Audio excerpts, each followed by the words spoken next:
First up, Cornel West looking at Jacqueline Truscott's piece in today's Washington Post. Arts and Letters have their day at the White House. There's a picture there of Hillary Clinton and the president, and Gary Wills, the author from Northwestern, where he's an adjunct scholar. And it leads off by saying, back in August, author Gary Wills looked at the mess President Clinton was in and called for his resignation. But yesterday, he received the National Humanities Medal at the White House, as given to him by the President and the First Lady. And then after that, he was quoted as saying, "That time is gone. It is moot," said Wills. "I still think lying was a disgraceful thing, but on the other hand, I don't think it was impeachable. And in fact, I think impeachment would be a disgrace to the nation because the whole process has been tainted." I understand you were there yesterday. Yeah, I was there. It was a wonderful moment because I think the president had a sense of humor about the whole thing. And Gary Wills himself, being one of the leading public intellectuals in our society and culture, also had a sense of humor about it. So it was a very warm moment, and I think even Gary Wills himself would acknowledge that his call for resignation was in no way a personal attack on the president. He called for that resignation in the spirit of regret, thinking that the president could no longer be effective. And he's changed his mind, and seemingly rightly so. That's a sign of a wise man, be willing to change one's mind in light of new circumstances. There'll be 19 professors in front of the cameras on Monday when Charles Kennedy has his subcommittee meeting, which he will talk about what is an impeachable offense. We'll show you the list in a moment or two. Well, there's the press release. And let's take a call, though, first up here from the Washington, D.C. and our liberal line. You're on with Cornel West. Go ahead, please. Good morning, sir. Hi. I really love you, Cornel West. How are you doing this morning? I'm fine, sir. I need your opinion on the lack of the democratic principles that are preached about in the House of Representatives towards the District of Columbia. You've been here several times, and you very well know that with the loss of that venomous fair cloth, we have breathing room, but we still do not have voting representation.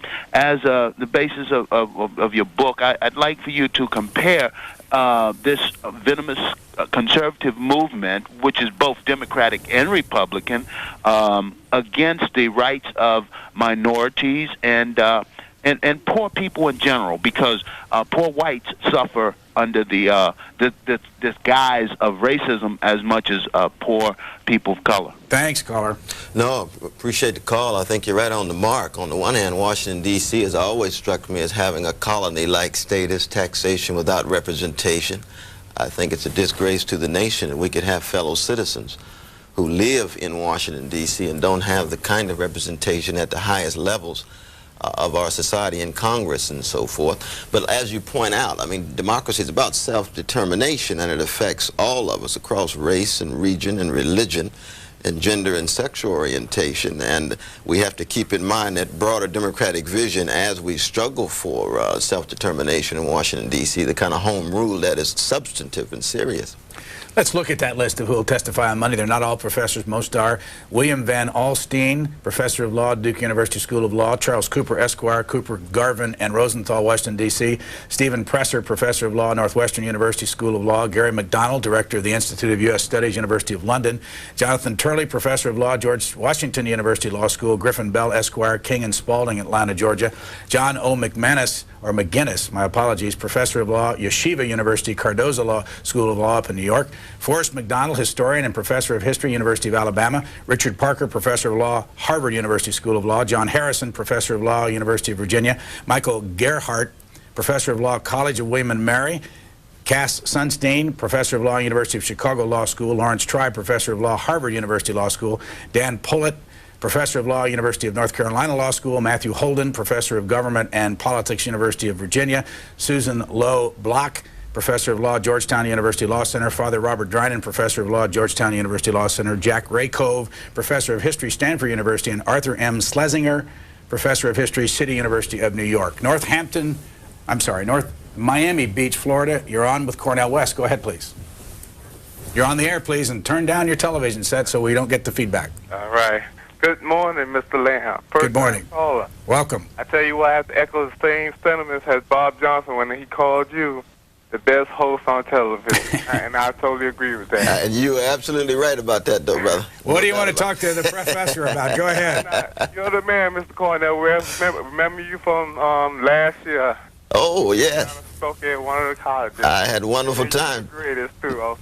Wonderful time in Florida. How you doing this morning, though? I'm doing fine. I'm calling about, actually, it was an article yesterday. I caught it on the internet in Chicago Tribune about Senator Carol Mosley Brown, as she says that was the last time, she's never going to run back for politics again. I need your comments on two. Maybe write it down if you can remember.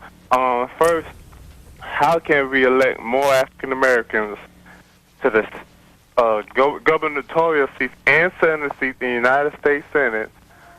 And second, I think it was an attack by the media. They left the Republican candidate untouched, unscathed, unable, any source. They did not know any type of his views, but they attacked Carol Mosley Brown with all these negative ads about going to Nigeria, about campaign reform, about taxes, and all sorts of these things. All right, sir. Let's indicated, but they still gave her a attack. Let's leave it at that and let Mr. West respond. Well, I think we do have to acknowledge the way in which this upsurge in black voting, especially in Maryland, Georgia, Alabama, New York, California, was quite extraordinary. But on the other hand, of course, we know that voting is a matter of principle. And therefore, when we talk about voting for black or white or red or brown, we're really voting for certain moral and political ideals. And I think when you have black voters going to the polls, they actually have in mind those ideals. Will these candidates speak to the issues that affect not just black people, but society at large? And we saw, 88% of black voters went with the Democratic Party. They were thoroughly convinced that Democratic candidates, for the most part, would speak more effectively than Republicans. Now, I have deep questions about whether even the Democratic Party can speak to some of these deeper issues of wealth inequality and whether they're actually going to deal with this child poverty and the breakdown in our families and so forth. But that's another matter. Cornel West, this is what USA Today says about voting. More people chose not to vote Tuesday than in any other election in American history. The Nonpartisan Committee for the Study of the American Electorate, CSAE, said it put the number of non-voters at about 119.5 million. About 72.5 million Americans did vote, but that's 2.5 million fewer than in 1994, which was the last non-presidential election. CSAE Director Curtis Gann said the number of people eligible to vote increased nearly 8 million, and the number of registered voters was up by 4 million, but the turnout rate dropped to 36.1%, the lowest since 1942, when millions were overseas fighting in World War II. Indianapolis for Cornel West. Go ahead, please. Good morning, Mr. West. Yes, how are you doing this morning? Wonderful. It's such a pleasure to have the opportunity to speak with you. I'm a first-time caller and follow you quite avidly. My question this morning is, how do we empower people, regardless of race or gender or economics, but how do we empower people to disengage from disenfranchisement? We have a upper and top level that's moving and educated and growing and doing wonderful things. We have a middle class that's pretty much holding its own, challenged but holding. But we have a underclass of people who need to move forward. And when we talk about policies, that's stepping aside from the rhetoric. How do we talk about an action plan? Thanks, caller. Yes, $64,000 question. I mean, I am deeply concerned about the future of American democracy when you have 64% of potential voters deciding not to become involved in our voting process. And I think we have to keep in mind two things. One is, recent polls says that 79% of fellow citizens believe the government is basically run by big interests who look out for themselves. Only 15% of fellow Americans believe that the government is run to benefit all. Now, I think that's the backdrop for the kind of indifference to politics and the kind of abstaining from voting, that more and more fellow citizens are convinced that that government is so deeply and disproportionately shaped by big money, big business, that they don't make a difference. And that's the most terrifying feature of our moment. Once we begin to lose the spirit of participation, believing that you don't make a difference, I don't make a difference, democracy begins to be in serious trouble. But it's more of a kind of spiritual, moral sense now, though it has political implications down the road. So I think we have to speak very clearly about how do we re-engage people, and one way you do that is just trying to speak the truth. I think that democracy is founded on the notion that one fundamental condition of truth is to allow suffering to speak, and the question becomes how much truth-telling, how much suffering speaking actually took place. I think that the best way to respect fellow citizens is tell them the truth, fallible truth, but tell them the truth. You see. And we didn't have too much truth-telling in Democratic or Republican Party, I don't think, in this election. Cornel West, born in Tulsa, grew up in Sacramento, is currently an African-American studies professor at Harvard. He also teaches the philosophy of religion. More numbers. Only about 16 million people, 16 million homes were tuned into the election returns out of 100 million in this country. This is from the Washington Post this morning. Lisa DeMores reports Democrats didn't stage the only upset Tuesday night. Fox News Channel's coverage held a tight race with a fellow cable channel, MSNBC, though it's available in about 10 million fewer homes. During the primetime portion, 8 to 11 p.m. of election coverage, Fox News Channel averaged 364,000 homes. MSNBC, meanwhile, averaged 423,000. CNN was a lap ahead, however, with nearly 2 million homes, but the broadcast networks dominated election viewership from 10 to 11. They each had somewhere in the vicinity of 4.5 million homes, with CBS leading at 4.8, NBC at 4.5, ABC at 4.4, and C-SPAN is not rated but had coverage all evening long. Youngstown, Ohio, on the Liberal line. Good morning. You're on with Professor Cornel West. Yes, good morning. Morning. How you doing this morning? Professor West, it's a real pleasure to talk to you folks. I'm a first-time caller, first time I've gotten through. I have an article by Arnold Rosenfeld of the Cox News Service. This is from our newspaper, the Youngstown Vindicator. And it points out, let me begin to just read a little bit of it. Count on it, there will be many on the far right who will attribute the Republican decline in Tuesday's national election to a lack of zeal and belief in the old-time religion. That will be a hard point to make. The election, as it turned out, was not a referendum on Bill Clinton or Monica Lewinsky. And I would agree with that. My point is, and I'll ask you a question, I think that the conservatives across the country just don't get it. This is not a conservative country. It is a moderate country. 30% of this country is hardcore liberal, 30% is hardcore conservative.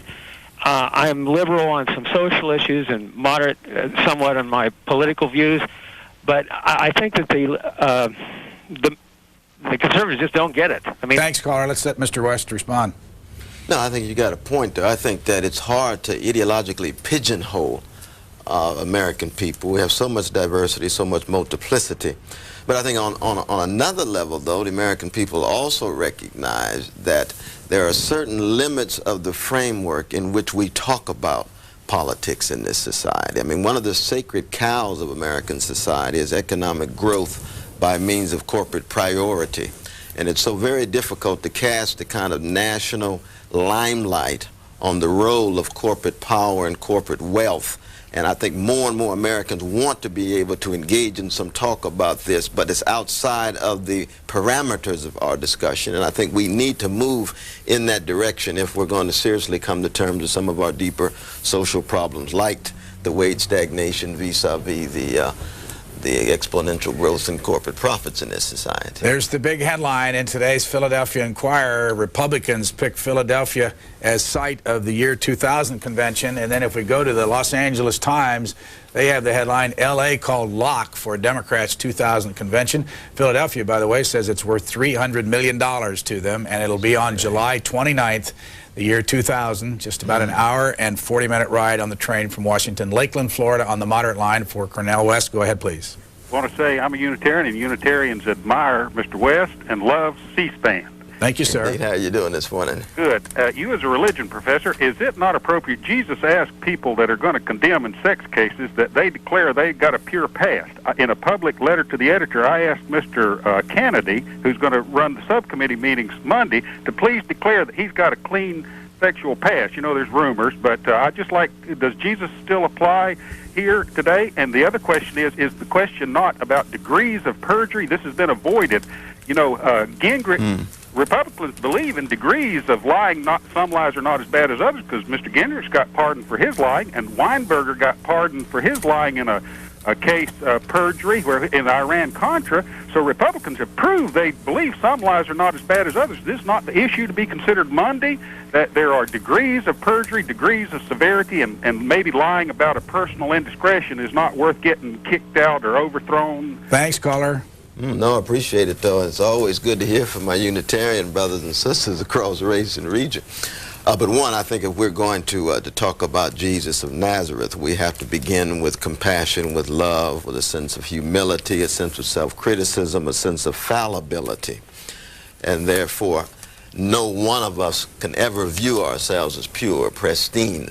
We still have to make certain kinds of judgments, but it cannot be self-righteous judgment, and certainly not in the name of some kind of pure morality, because if that's the criteria, I think all of us would fail if we're going to take the example of Jesus of Nazareth seriously. And of course, as a Christian, for me, it's not just Jesus of Nazareth, but Jesus Christ, which means that someone was willing to love his way through darkness and despair on a cross, such that we would have the strength to look deep into the abyss of our own souls and acknowledge our own inadequacies, and yet still keep some love and compassion flowing. Sally Quinn, our guest at the top of the hour in about 45 minutes, and then Crispin Sartwell, who comes from the Penn State University headquarters up there in Harrisburg, that particular campus, or he might drive to State College. We'll find out when he gets here. He's coming down this morning to be on the program. This quote from Charles Kennedy on the front page of today's Washington Post: "We'll get through this.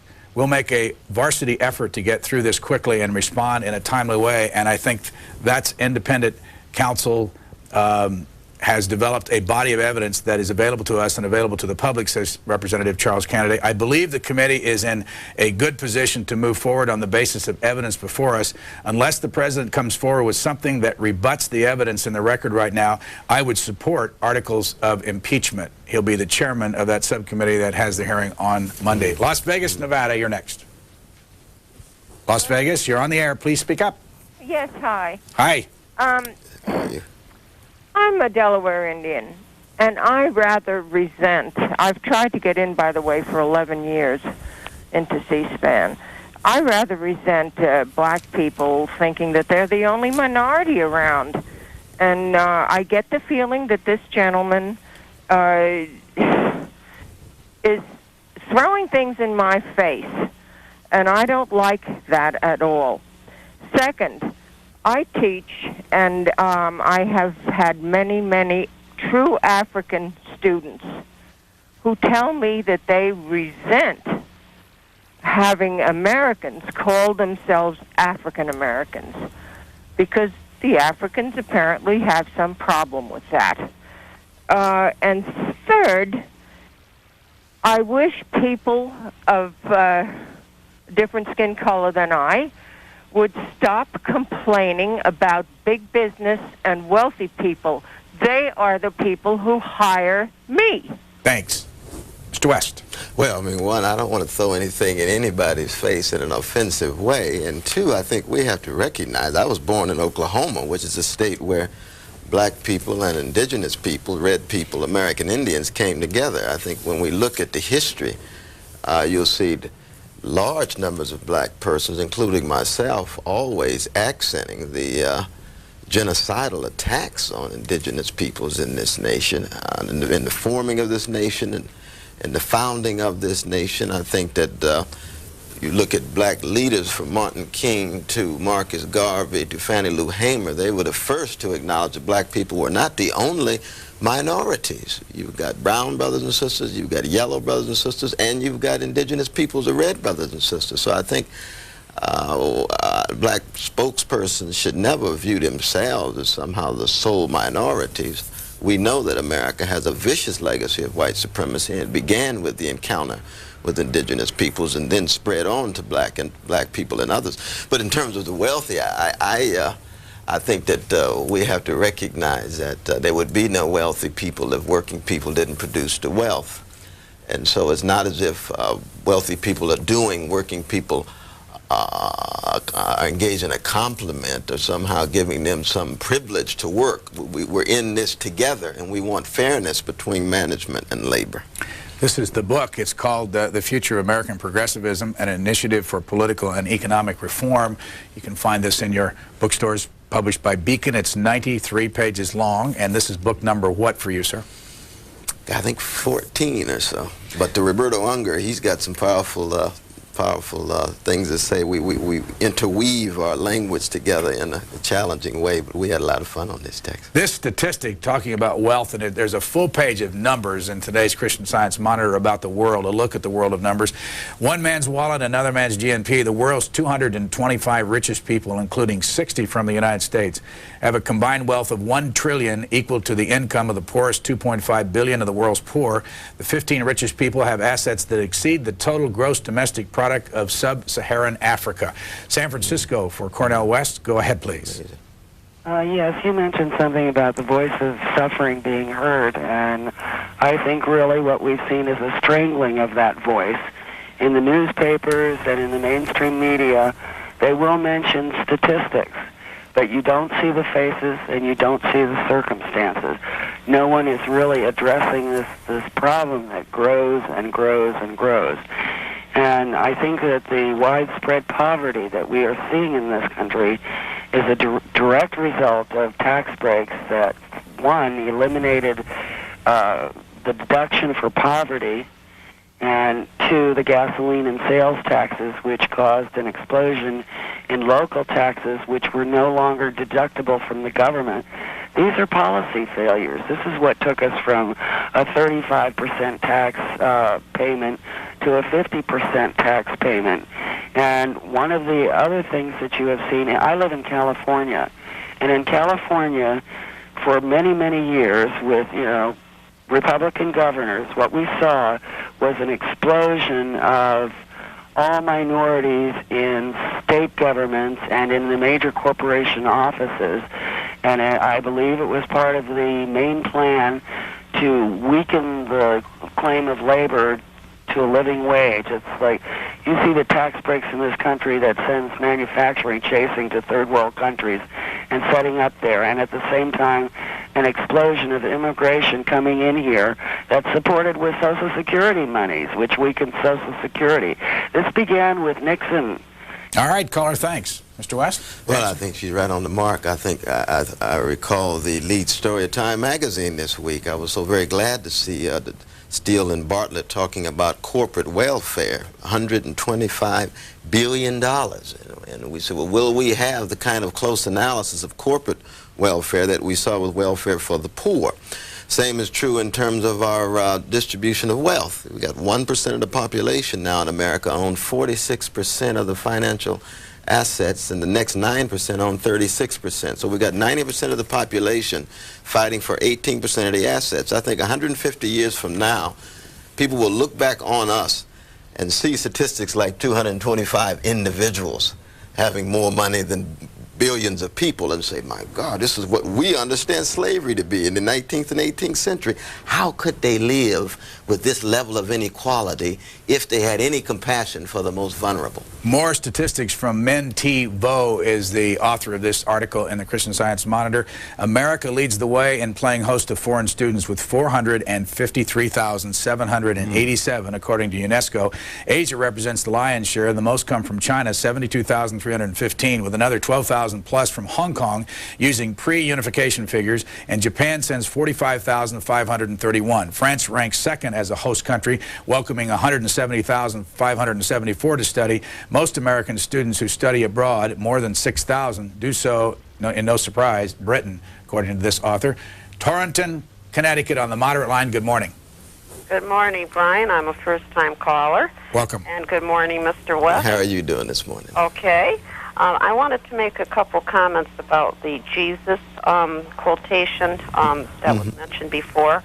I believe that, yes, he did speak of compassion, forgiveness, okay? Yeah. But he also spoke of obeying laws, okay? And as far as President Clinton goes, I feel that if he is not impeached, this will be an absolute mockery of the Constitution, a mockery of laws.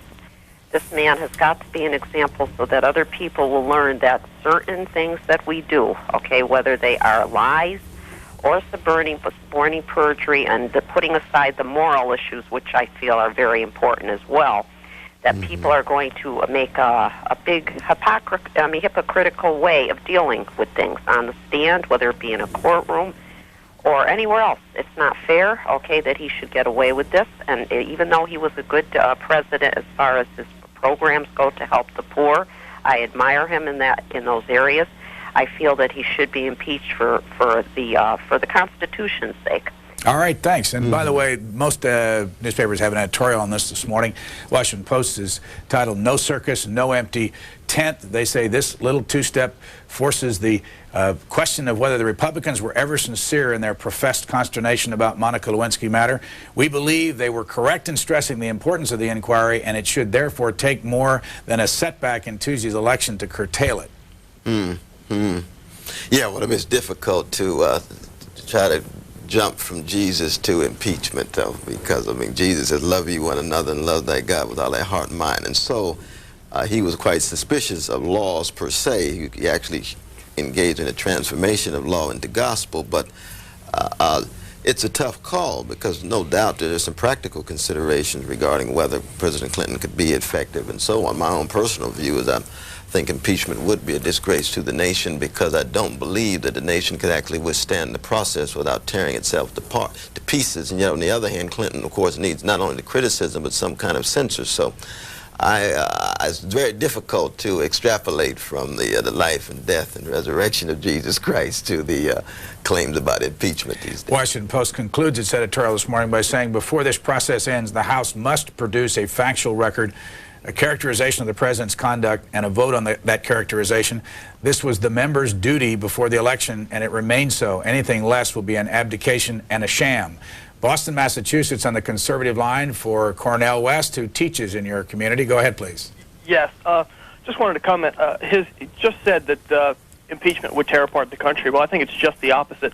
Our country's built on the rule of law. We have those rules in the Constitution, and if we don't follow them, then our country is torn apart. It's not surprising to see that Cornel is from Harvard, and it's not surprising that Harvard is called the Crimson, because I have a question. Progressivism, as you define on your book, how does that differ from socialism? Oh, it's a good question. But first, the point about rule of law, you're absolutely right. We have to have a rule of law. The question is whether, in fact, rule of law in this case ought to lead toward impeachment as opposed to other forms of censure. That's a rational debate that one can have, and there can be disagreement there. But you're absolutely right about the centrality of rule of law. But secondly, the kind of progressivism that we're talking about is a democratic experimentalism in which we're willing to use the state, use the private sector for humane ends, that it's not in any way narrowly ideological. It's not in any way narrowly tied to one particular blueprint or program.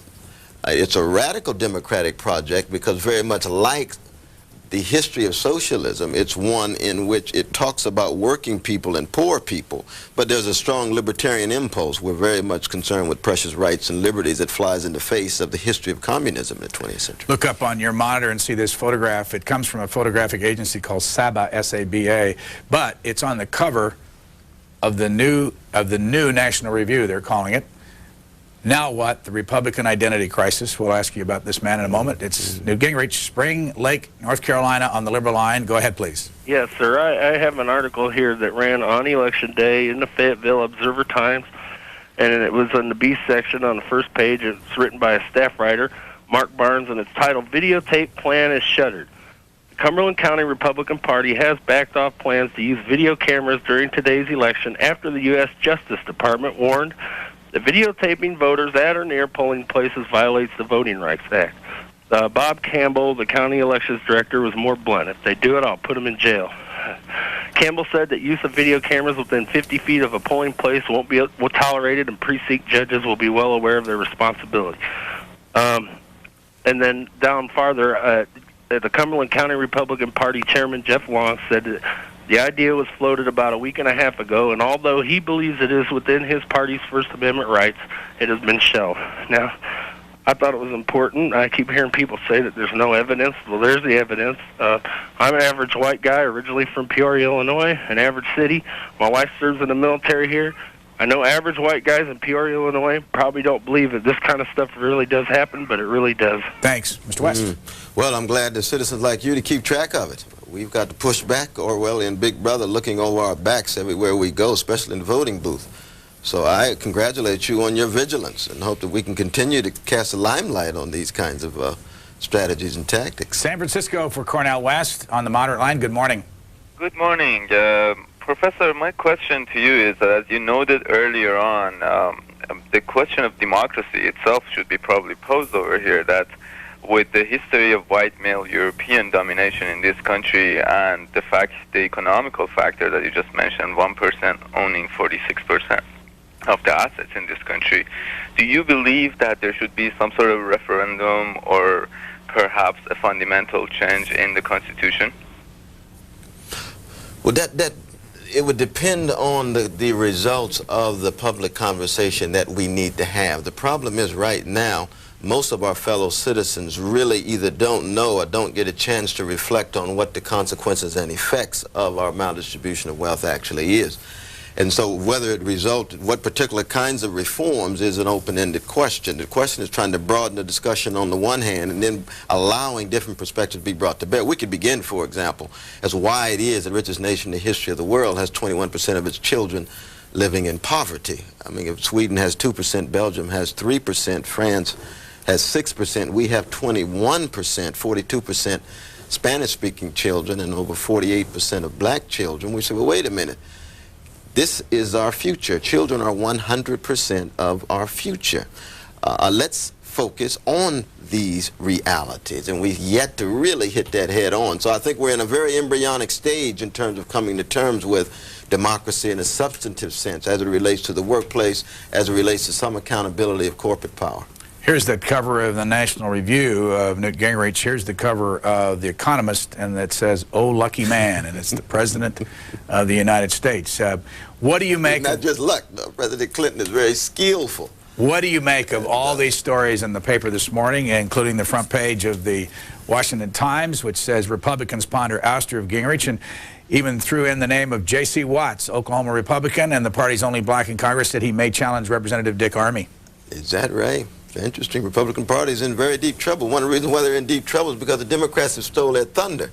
And Democrats, in many ways, sound more and more like Republicans. I mean, there's a sense in which the Democratic Party would be right to the right of Dwight Eisenhower in the mid-50s. So we've moved so far to the right that Democratic Party has been able to steal the thunder of the Republicans. Republicans are experiencing an identity crisis, but then the question becomes, well, the Republicans have moved so far to the center, which is rightward moving, then where are the other voices that accent some of the social misery and some of the injustice in our society? Ponte Vedra Beach, Florida, on the conservative line. Good morning, near Jacksonville. Yes. How you doing, Dr. O? How you doing today? Good. Okay. Good to see you. I'm one of these people that have a little bit of apathy about the whole system. Mm-hmm. The problem that I see is that as far as voting, it doesn't really matter. If you have enough money, you can get your agenda done.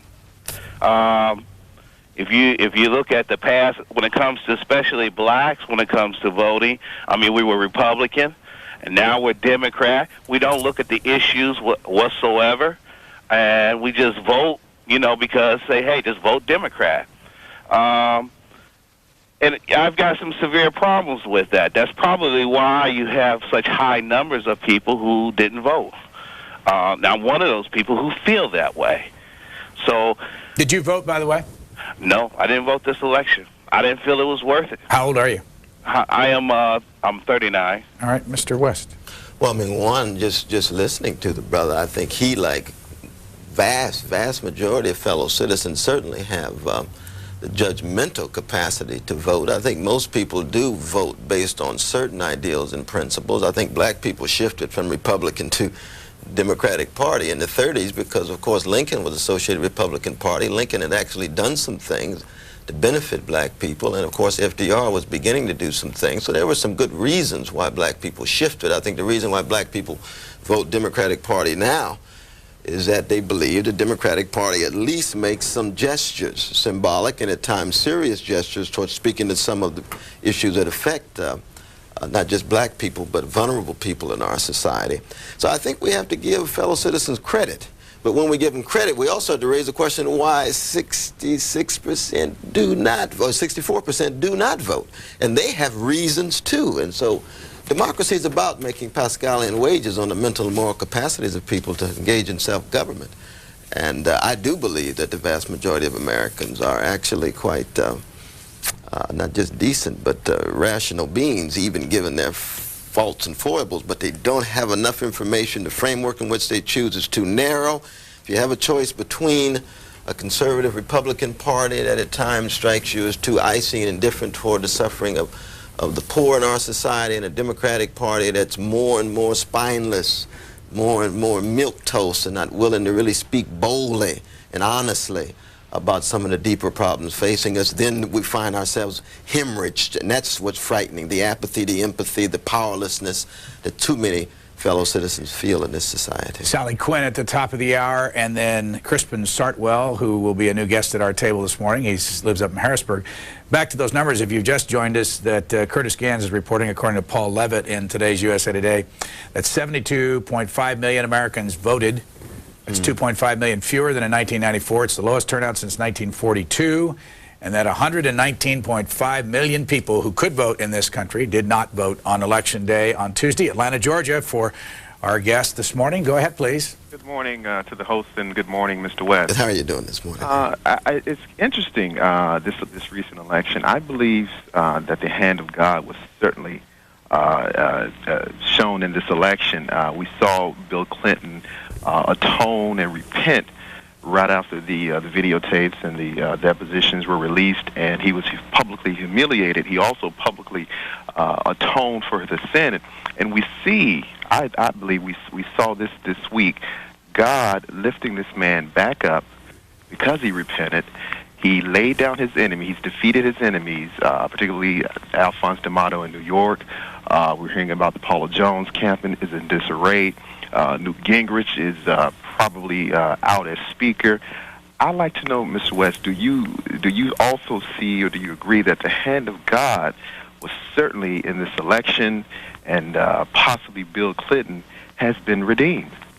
Well, I appreciate the question, though. Well, I mean, one, just as a Christian, I believe that God is so inscrutable and mysterious that I'm very suspicious of any talk about being able to discern the hand of God. I'm too finite and fallen for that kind of judgment, to make that kind of judgment. So I think that the election had so much to do with human actions and human judgments themselves, and I think that we'd have to really look seriously about the Schumer campaign machine that pushed D'Amato out, and we'd have to look seriously at the skills of a President Clinton, that, as well as Hillary. I mean, my God, Hillary is probably just as or more skillful than the president at this point in terms of turning the tide. So I'm a little suspicious of invoking hand of God in this regard, because I think God is so much deeper and so much more loving that we would allow him. God to be, that it's hard to discern that hand. Papers, as we said earlier, full of stories like this in the Wall Street Journal by David Rogers. Gingrich set to fight for his job. House Speaker faces potential challenge in wake of elections. Last night on the Chris Matthews show, Bill Kristol said, and I'm just trying to remember exactly, it's not in the papers this morning, that in 2 weeks that Newt Gingrich will no longer be Speaker, and the man on his way to being Speaker will be Mr. Livingston, Bob Livingston, Chairman of the Appropriations Committee. That was his prediction as of last night. And Congressman Matt Salmons came out against Speaker Gingrich, said he would not vote for him in January when they actually take their vote. And there are other stories of people in the news this morning who are saying the same thing. Vancouver, Washington on the moderate line for Cornel West of Harvard. Go ahead, please. Yes, I'm a first-time caller. Good morning. Morning. How are you doing this morning? I'm calling for a couple reasons. The first reason is, real briefly, that I really resent the amount of religion that is being thrown around, because this country was not founded on one religion. Many people believe in different things, and every time I hear religion and politics mixed, it really bothers me, because I don't follow what my neighbor follows as far as their God is. My second reason for calling is I'm in Washington State, and recently the state voted to get rid of the affirmative action. And I'm fairly distressed at this, because it's only in recent American history that the oppressed minorities and women, so to speak, have had any rights. And it really confuses me how people assume that in that short amount of time we can supposedly have special rights. I'm not really sure where this is coming from, and I was wondering if you would have any comments or philosophies regarding that, and if so, maybe explain why something like this can happen so soon after we've just recently gotten these rights. Thanks, caller. Yeah, I appreciate the call. I mean, I'm also distressed as well about the vote in Washington. I think there's two reasons. One is that affirmative action has been misunderstood, misconstrued. It's often viewed as unqualified peoples of color gaining access to positions. Now, of course, the major beneficiaries of affirmative action have been white sisters, white women. But there's usually a black face on affirmative action. But secondly, there's, at the workplace itself, there's such insecurity and anxiety, fear of being downsized, fear of losing job, fear of being fired and laid off. And as that insecurity escalates, people begin to look around and oftentimes view persons as scapegoats, as persons who are rival competitors, who are given special treatment given the context of economic insecurity. And we have to understand that that class dimension of affirmative action is as important as the refusal to acknowledge affirmative action was primarily about just expanding the pool of those who meet minimum qualifications. It was not about unqualified people gaining assets, but that conservative definition of affirmative action has become widely accepted in our society. But can I say a word about the religion just briefly, because she's got a good point. I think we have to recognize that religion has always been a crucial element in American life, American politics, American culture. The question is, how do we talk about religion? That I can be quite explicit about my Christian faith, but I have to be respectful and tolerant of Islamic brothers and sisters, of Jewish brothers and sisters, of Buddhist brothers and sisters, and so on. We have to be mature enough to acknowledge who we are. On the other hand, allow a public conversation to take place in which we're respectful of others. And democracy, American democracy at its best, has always been acknowledging of the role of religion, but not allowing religion to be used in such a way that it's of injurious harm to others. Yesterday at the White House, did you have a chance to talk to the president?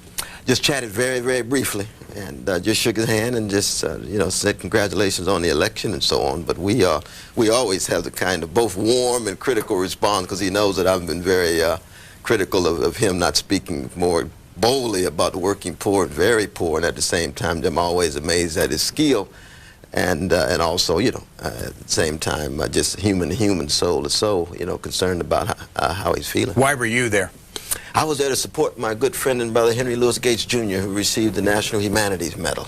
I was there with his lovely family, and I just wanted to make a physical presence there with my son to be by his side and say, I'm proud of you, brother, proud of you. Your son is how old? 21 years old. By the way, Sally Quinn will be coming up in about 15 minutes, and a lot of you got real mad at me and at her on because I read her article. You got mad at me, and we're going to have her on for a whole hour, so you can have a chance to have at us both if you want to. Here's what she said. That's why I bring it up, and it's a whole article. It's long article about Washington, how they feel about this president. She said, with some exceptions, the Washington establishment is outraged by the president's behavior in the Monica Lewinsky scandal. The polls show that a majority of Americans do not share that outrage. Around the nation, people are disgusted but want to move on. In Washington, despite Clinton's gains with the budget and the Mideast talks, people want some formal acknowledgement that the president's behavior has been unacceptable. They want this, they say, not just for the sake of the community, but for the sake of the country and the presidency as well. And it goes on, quoting a lot of people with very harsh criticisms of this president. This was run on Monday, and the election, of course, was on Tuesday. Yeah, I think that had something to do with the with class. That has something to do with the fact that President Clinton comes from the poor section of white hope, white Arkansas. And so many of the elites come out of upper middle class and upper class white sections. And within white America, you've got these class struggles and class strife taking place, and it's expressed culturally. And President Clinton has never been one to be ashamed of his southernness or be ashamed of the fact that he comes from a working class and working poor community. And among your white elites, especially in the Northeast, many just can't stand this. And one of the reasons why I think large numbers of black people side with President Clinton on a personal level because they know what it's like to be victimized by the kind of social arrogance. Now, I don't think this is the only factor, but this is one of the factors. And I've always felt a solidarity with white brothers and sisters who were being demeaned and dishonored by the white elites, even though, unfortunately, you know, white elites and white poor oftentimes have been quite white supremacists in their perception of black people. So I like that about President Clinton, to be his Arkansas self in Washington, and yet still try to maneuver and negotiate. Now, sometimes that can be bad. Sometimes you become too deferential to some of these elites, and that's been part of my criticism of the president. Cornel West will be with us for another 15 minutes. Those of you who, again, are just waking up and joining us, some dates you might be interested in. November the 18th, Wednesday, the Republican caucus in the House meets to vote on the future leadership. On November the 13th, the President of the United States goes on a 9-day trip to Asia, including stops in Malaysia and other countries in that general region. On November the 17th through the 20th, the GOP governors meet in New Orleans for a Republican governors conference. And on July 29th in the year 2000, Philadelphia will be the site for the Republican convention. And then a couple of weeks later, and they haven't set the date yet, in August, it will go probably, according to the morning newspapers, to Los Angeles for the Democratic Convention. East Tiwaz, Michigan on the conservative line. Good morning. You're on with Professor West. Good morning, Brian. Thank you so much for C-SPAN. What a terrific program. Welcome. How you doing this morning there, brother? Real good, real good. That's good. Brian, I've been trying to call here for, about 4 years, and I hope you'll give me just a little bit of time here. But in my opinion, Jesus in the Bible, if you read the Bible, you read Leviticus, you read Romans, read right through there.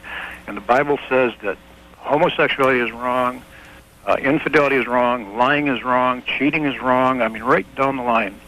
And all these good black people in the United States that are following Bill Clinton, in order to follow Bill Clinton, you've got to turn your back on Jesus. There's only two kinds of people in this world. Those are people that follow and love Jesus and follow his word, and those that don't. And in order to follow Bill Clinton, you've got to turn your back on Jesus. And these people are being conned out of their salvation by the slickest con man in history.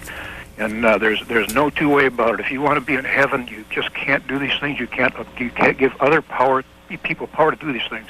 And I'm really nervous, so I hope you bear with me here. No, you take your time there, brother. But it's just a fact. If you do these things and you cause other people to do these things, I mean, read your Bible. It's right there. All right, sir. Thanks. No, I appreciate the comment. One, I think we have to acknowledge that Jesus doesn't say one word about gay brothers or lesbian sisters. He's completely silent on the issue of homosexuality. There's other scriptures in the Old Testament and in Paul's letters, but Jesus himself, if he saw this as such a burning issue, you would think that he would have said something about it, but he didn't. He just said, love ye one another. He didn't say love ye one another, but not homosexuals or not somebody else. He just said love ye one another. How do you keep track of the humanity of persons across the board? Secondly, I think there's a real danger in dividing the world between persons who agree with oneself versus persons who don't agree with oneself, or persons who agree with one's interpretation of Jesus versus others who don't agree with that interpretation of Jesus. That's a real danger there. I think we have to be much more open to our own faults and foibles, and I think that's actually a Christian insight, though it's a profoundly human one, too. There's a picture in today's Washington Post of Betsy McCoy Ross, who ran for president on the Liberal ticket up in New York. And next to her is her husband, Wilbur. We'll tell you a little bit more about this after we take this call from Anson, Maine. Go ahead, please. Yes, good morning, Professor West. And how are you doing this morning there? Very good, yourself. Oh, doing all right. The thing I had to say is I think it's a great thing with the black vote that just come out during the civil rights movement. As far as I was concerned, I'm white, Irish Catholic, working class, is that they gained the right to go to the polls without being harassed. But now the great fear of the Republican conservatives is that the black element or population in this country is using the power of the vote, really the black power. What do you think the Republican conservatives are going to have to do about this? They're definitely going to have to stand up and listen. Thanks. That's absolutely right, and I think we ought to give real weight and gravity to listening, being open to the insights of others, the arguments of others, and it's hard to know how the Republican Party is going to respond. They may move to the center. They may begin to speak more explicitly about some of the issues of our urban center, come up with some serious policies having to do with the dilapidated housing and decrepit public school systems and inadequate health care. But it's the listening that I want to stress in the question, because that's at the center of what a democracy is all about. The communication is lifeblood of democracy, and that requires listening. Again, back to Annie Grower and Ann Gerhardt's piece in today's Post about Betsy McCoy Ross. You lose some, you lose some more. Not only did New York Lieutenant Governor Betsy McCoy Ross get her clock cleaned Tuesday running for governor as a newly minted Liberal Party candidate against her former ticket mate, Republican Governor George Pataki, she was dumped by her rich hubby, investment banker Wilbur Ross, on Wednesday, the Associated Press reported. Ross gave her $2 million for her doomed race against Pataki, with whom she fought bitterly during their 4-year term. But Ross quit writing checks when the campaign faltered. It's always a shame when things don't work out in a marriage and people grow apart, as Betsy and I have, said Ross, who wed the former college professor and conservative think tanker in 1995. At least he was gallant enough to wait until her 77,467 votes, compared to Pataki's 2.5 million, were counted. Cincinnati, Ohio, on the moderate line for Professor West. Good morning, Dr. West. How are you doing this morning? Good. It's really interesting to hear a lot of your comments. I'm calling in regards to the large amount of loyalty we have given the African-American community to the Democratic Party without getting a lot of benefits and continued support as well as loyalty from Washington. What would you suggest to the young upcoming African Americans as far as empowering themselves? How can we solidify our vote and get even those who are put into leadership to really give back to us and make the kind of advancement we should with 89% of the vote that we give them? Yeah, that's a very, very good question. I think that we have to bring some serious power and pressure to bear on the Democratic Party. I think for too long we have provided levels of support without receiving in a substantive way the kind of returns. I mean, oftentimes what you end up with are a few black persons appointed here and there, and certain symbolic gestures being made. But we've got a Democratic Party moving to the right, and black people are making, for the most part, a relative judgment. 88% of black people who vote Democratic are making a relative judgment. They're saying it's over against Republican Party that we're choosing a Democratic Party, but the question becomes, if they had another choice, would they still choose a Democratic Party? And of course, some of us have talked seriously about third parties, new parties, Labor parties, Green Party, and so forth and so on, so the Democrats can actually be true to some of their own democratic ideals. And either you're going to have persons within the Democratic Party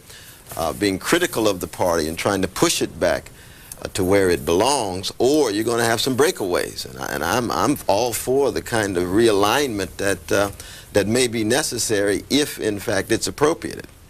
By the way, we found out after Mr. Sartwell's piece in the Baltimore Sun on Wednesday, when he said that we need leaders with moral character, but we don't know what moral character is, and he goes on to be rather critical of every politician. He turns out to be happy about the fact that Jesse Ventura is the new governor of Minnesota. He writes here in the Philadelphia Inquirer on Thursday, and then at the bottom of this piece he says, this little thing right here, he says, "Amen to that, brother. You just put a pile driver on the forces of fraudulence," talking about Jesse Ventura. We go to Osterville, Massachusetts. Good morning. Good morning to you. Yo, Cornel. You're on with the Lamster. Good morning there, brother. I love your rhetoric, Cornel, because you overwhelm people with that rhetoric. And Brian, you must have the toughest job on television to be fair to all the different interest groups. And he does a marvelous job, though, doesn't he? Yeah. Well, I wanted to ask you about spin. Now, the spin, you say? Spin. Oh, spin. Okay. Now, if you're coach of a team and you see your team control a game and lead 14-0, and then the opposition comes up and makes a strong rally at the end, but comes up an extra point short, so they lose the game 14-13. And you see the analogy to the recent election, because the Republicans do control the committees, the Senate, and so forth, and lots of governorships and so forth. Now, how does it come to be that the team with 13 points has won the game? What do you think about that? Well, it depends on the level of expectation. If the expectation was you're going to lose 14-3, and you lose 14-13, then in fact you did win because it's relative to what people thought you were going to do, though you don't ultimately win because we know 14-13 is still a loss. But it's a relative judgment. But let me say this, Tom. I'm so glad you mentioned the issue of coach, because Larry Ellis just passed, and he was one of the great coaches of our time. He was the coach of the Olympic team in 1984. He was the first black coach in Ivy League school at Princeton for 22 years. I knew him well. He was just a marvel of a person. We know Bob Beeman came out of Jamaica High School, coached by Larry Ellis. We know Greg Masback, himself a star, coached by Larry Ellis. And I think coaching as a form of caring, nurturing, sacrificing, shaping the souls of young people is one of the most noble callings in our society. And it's those kind of loving, compassionate people like Larry Ellis who are actually holding so much of America together. And I just want to take a moment to say that we are with his family, and we miss him deeply. Christy out in Colorado has this fax. Are you aware that Colorado proudly elected 2 African-American Republicans in Colorado, Joe Rogers, Lieutenant Governor, and Vicki Buckley, Secretary of State? I believe they are the only black Lieutenant Governor and Secretary of State. We also re-elected Ben Nighthorse Campbell, a Native American, as a Republican to the Senate. When politicians have to compete for the black vote, African-Americans will be much better off. Right now, blacks get very little substance and a lot of symbolism because black votes in lockstep for the Democrats. They have your vote in their pockets. As Abraham Maslow said, a satisfied goal is not a motivator. Make both parties fight for your vote like they do for white Americans, and we will all benefit from diversity. Bethlehem, Connecticut, on the Liberal line for Professor West. Professor West. Yes, how are you doing this morning? Fine, thank you. Except that I'm a little puzzled by the fact when talk about redistribution of wealth, that you don't mention the idea of land value taxation and the land rent, which is the proper source of government revenue. How much thought have you given to that? I've got to think much deeper on that issue, though, and I deeply appreciate that. I'm a little leery of using taxes as the main means by which some redistribution of wealth downward can take place. I'm much more concerned about working people having more power at the workplace so that their wages could go up, so that we could have jobs with a decent and living wage. We need a progressive taxation. It would be interesting even to have a 3% wealth tax. We could generate about $225 billion on that, and that only affect 1% of the population. But I'm going to think more deeply, and if you have a chance, please send me some material on that, though, brother. Time for one more call, and this is how seriously the New York Times takes the possible Livingston challenge to Newt Gingrich. They make him the picture above the fold, and the lead story there is Gingrich under siege and struggle for Speaker's job. And this is the Friday, November 6th edition of the New York Times, the one that we get here, the national edition. We go to Minneapolis next for our guest, Cornel West. Go ahead, please. Good morning, Professor. Yes, how are you doing this morning? I'm good. I have 2 things for you. First of all, you speak often about both economic issues and political issues, and I was wondering if you felt that those 2 things, democracy and capitalism, are necessarily connected and if they can be separated at all from one another. The second point, being from Minnesota, and obviously everybody in the nation by this point knows that we have a former pro wrestler for a governor.